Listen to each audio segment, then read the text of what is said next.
kulanti wacan oo wanaagsan daawadayaal gebi ahaantiinba halkani waa warar sugan 24 aad ka dhageysan kartaan wararka dunida iyo wararka gudaha dalka Soomaaliya ku saabsan ku soo dhawaada maantana qodobada aad wararka iyaga aad ku maqli doontaan waxa kamid ah qarax miino oo ka dhacay agagaarka isgoyska Fagax ee wadada Sodonka ciidamada dawladda oo qabtay sargaal ka tirsan ururka Daesh ciidamada dawladda Soomaaliya oo xiray xadka uu la wadaago Hiiraan dalka Ethiopia Somaliland oo eedeysay dawladda federaalka in ay faragelin ku hayso gudaha Somaliland qaxootiga Soomaalida ah ee u socdaali lahaa dalka Canada oo hakad uu ku yimid sabab la xiriira COVID-19 wariye ka howlgala idaacadaha magaalada Muqdisho idaacad kamid ah oo lagu xiray gudaha magaalada Muqdisho intaasina waxay ahaayeen qodobadii wararka ee maanta aad ku dhageysan lahaydeen warbaahinta warar sugan 24 iminkana u diyaar garooba wararkaasi oo faahfaahsan warar dheeraada oo ka soo baxaya qarax khasaare geystay oo baarqanimadii maanta ka dhacay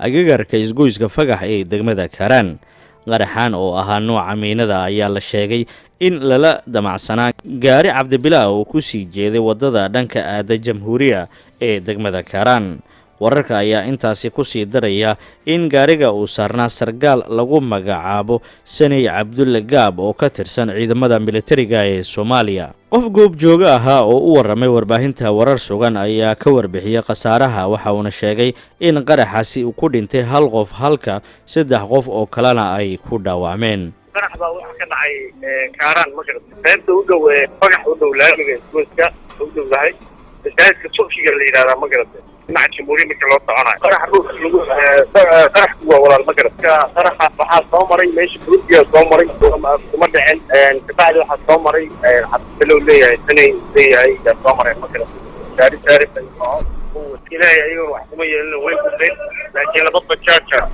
meesha ku burburtay magarad dad baa saarnaa midna gabar baa saarnaa midna wiil saarnaa gabar hal bajaaja saarnaayeen kalena sidoo kale wiil saarnaayeen marka daawac waa saddex daawac waa hal meelaan ahay magarad Cabdibilaa lagu qaaday waa wadada Jamhuuriya aadi waaye oo Fagax ku taala Jamhuuriya aadi magarad ganacsi guriga xataa ku burburay waa jira magarad waxaa lagu qaaday xagacay ciidamada ammaanka ee dawladda Soomaaliya ayaa gacanta ku dhigay madaxii ugu sareeyay ururka Daesh ee koonfurta Soomaaliya kadib dagaal ku dhacmaray isaga iyo ciidan ka tirsan dawladda Soomaaliya ninkan oo magaciisa lagu soo koobay oo kaliya Cabdilqani isla markaana magacyo badan ku dhaxlaha gudaha kooxda ayaa lagu qabtay iska horimaad isaga iyo dabley uu watay oo ay dagaal kula dhaxmaray ciidamada dawladda degmada Howlwadaag ee gobolka Banaadir ciidamada ayaa markii ninkani ay qabteen waxaa la sheegay in ay heleen xogta ah in ninkani iyo kooxda uu watay ay falal ka fulin rabeen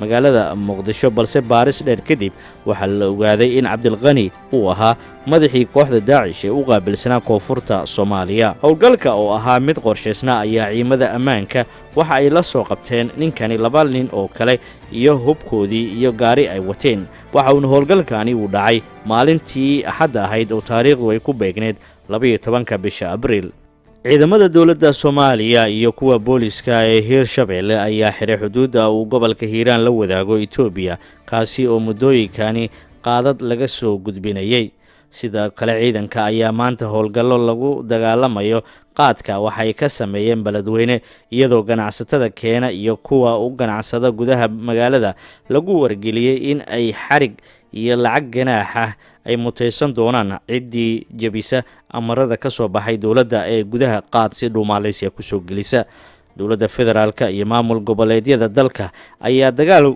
kula jira ka hortagga xanuunka COVID-19 kaasi oo kiisas fara badan marka ka dambaysa laga sii helayo gudaha magaalada Muqdisho waxaana la sheegayaa ilaa iyo 60 ruux in iminka la diiwaan geliyay in uu haleelay caabuqa coronavirus Somaliland ayaa dawladda federaalka ee Soomaaliya ku eedeysay in ay faragelin ku hayso arrimaha gudaha gaar ahaan xaaladaha la xiriira tirakoobka COVID-19 wasiirka warfaafinta ee Somaliland Salebaan Yuusuf Kore oo maanta shir jiraayad ku qabtay magaalada Hargeysa ayaa sheegay in wasaaradda caafimaadka ee Soomaaliya ay dadkii laga helay covid-19 deegaanada somalilan ay ku darsatay dadka laga helay covid-19 ee guud ahaan gudaha dalka soomaaliya. wasiirka ayaa sheegay in dhankooda aysan diyaar u ahaynin in la siyaasadeeyo xaaladaha iminka taagan ee la xidhiidha caabuqa coronavirus, balse dowladda federaalka ayaa siyaasadaynayso arrimaha la xidhiidha kiisaskan covid-19 ayuu yidhi wasiirka. wasaaradda caafimaadka ee soomaaliya ayaa warbixinteedii ugu dambeysay ku sheegtay in 35 kiis oo hor leh oo coronavirus ah in laga helay gudaha dalka soomaaliya, iyadoona 3 ruux oo ka midana ay ka mid yihiin dadka degan deegaanada somalilan.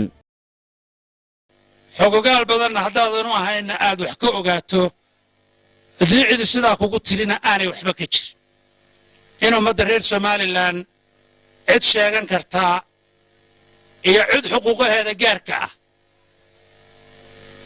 hadduu xanuunka qaabka loo maamulaya yahay iyo cidda laga helay oo waxaannu annagu maamulanay ee cid waxaannu u daba fadhino ma. gabadhaana waxaan leeyahay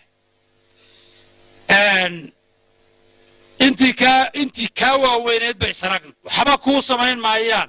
qof baa hargeysa laga helay iyo qof baa lebla laga helay. horaynu u kala quusannay kala qooma la'aan ma nihin dad cadowa oo ummadda reer soomaaliya neceb inay dhibka iyo baaba'a iyo qaraxa iyo madaxda lagu ilaaliyo taangiyada inay ku jiraan ama ninka sheeganaya taytalkiiyo taangiga hoostiisa ku jira. ma nihin in dad jecel inay ku jiraan dhibta iyo baaba'a.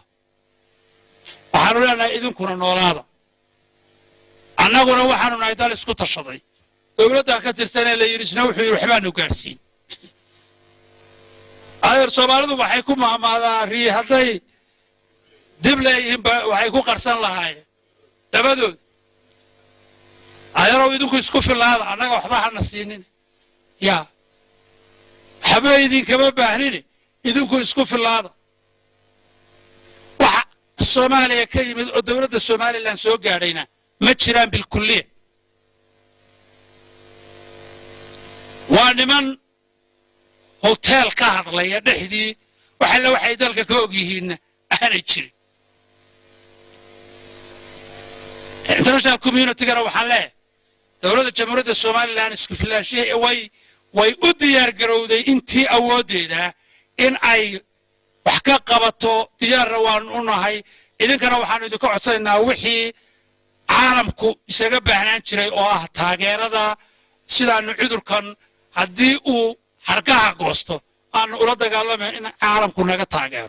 waxaan leeyahay international organizationska iyo caalamka waxaanu leenahay marar badan iyo waqtiyo badan baanu idiin sheegnay inaanan annagu haddaanu nahay jamhuuriyadda somalilan aanan marnaba wax xidhiidha oo ka sakeeya qaaradda afrika iyo geeska afrika inaanu wada dhacno. dowladda soomaaliya inta naga dhexaysaa waxay tahay inta jabuuti naga dhexeeya ee etoobiya naga dhexaysa ee eritrea naga dhexaysa ee kenya naga dhexaysa ayuunbaa naga dhexeeya. cudurka coronavirus ayaa siyaabo fara badan u saameeyey adduunka ka sokow dhimashada badan iyo sidoo kale dhaqaale xumida uu horseeday covid-19. waxa uu sidoo kale saameeyey isku socodka dalalka caalamiga ah. dadka uu saameeyey ayaa waxaa ka mid ah soomaalida doonaysay in ay u safraan dalka Canada, halkaasi oo barnaamij dib u dejina ay ka heleen. bashiir xaaji cali jamaal oo ah madaxa hay-adda ka shaqaysa waxbarashada iyo horumarinta reer miyiga oo loo soo gaabiyo Eskerdo oo dalka Canada geysa dadka soo galootiga ah gaar ahaan Soomaalida ayaa ka warbixiyay dhibaatada covid-19 uu ku hayo dadka isku socdaali lahaa iyo familiyada iyagu dacwadoodii la ogolaaday. runtii geedi socodkii howlaha hay-adda waxbarashada iyo horumarinta reer miyiga Eskerdo madaxda ka ahay aad iyo aad bay u saameeyey. sidii cudurkan uu soo baxay dhammaan howlihii aanu ka qaban jirnay dalka dibadiisa iyo gudihiisuba way istaageen. si lamid ah howlaha adduunka ka socda oo dhan ay hakad u galeen iyadoo loo sababeeyey cudurkan dilaaga ah ee adduunka ku faafay. marka saameyn wallahi aada u ballaaran ayay nagu yeelatay arrintan cudurkan coronaviruska ee adduunka saameeyey. waxaa jira dad badan oo qaxootiya oo kiisayaashii qaarna loo soo saaray qaar sugayey interviewgii oo ku sugnaa magaalooyinka waaweyn sida Nairobi, Addis Ababa, Djibouti, Kampala, South Africa iyo Ankara iyo sida meelaha kale bariga fog sida Pakistan iyo maaragtay Indonesia iyo Malaysia. marka dadkaasi dhammaan flightkoodii ay ku imanayeen Canada waa la hakiyey, fiisayaashii loo soo saarayay qaarkood waa la hakiyey, caafimaadkay marayeen waa la hakiyey. marka duruufaha uu keenay cudurka coronavirusku dartii waxaa dhammaanba gabi ahaanba shaqadii joojiyey hay-adihii facilitatorska ahaa u fududanaya dadkaas inay documentskoodii iyo waraaqahoodii loo soo saaro, socdaalkoodii loo soo maaragtay agaasimo, lasoo dhoofiyo, la dejiyo inta ay dhoofayaan hodheelo gaara oo iyagana loo agaasimo. marka dhammaan howlahaasoo dhan hay-adihii qaban jiray sida UNHCR-ka iyo IOM shaqadii iyagana way joojiyeen. waxaa kaloo shaqooyinka iyaguna joojiyey safaaradihii ay ku lahaayeen dalalka qaxootiga keena ama xeryaha qaxootiga wakiilada u joogay. marka saameynta weyn ayay ku yeesheen, xaalad adag ayay galeen dadkii dhowaan aanu keenay halka noogu yimi. xaaladaas oo ah dee dadkii isu socodkii iyo qaabilaadii iyo wixiiba way dhammaadeen. xafiisyadii dadka laga diiwaan gelin jirin hadday tahay shaqo raadistii, hadday tahay iskuuladii, wixii oo dhan waa ay istaageen dhammaantood.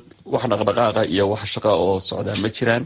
nasiib wanaag annagu waxaanu isku daynaa dadkii cusbaa ee markaa yimi in aanu maaragtay talooyinka dibadejinta ku siino maaragtay khadka telefoonka oo aanu sidaa ku hagno oo aanu wacyigelin badan siino, gaar ahaan wacyigelin ku saabsan sidii ay uga fogaan lahaayeen cudurkan, gurigooda u joogi lahaayeen. maadaama dad cusub ay yihiin waxay u baahan yihiin macluumaad dheeri ah oo ka badan kuwa aynu inagu u baahannahay.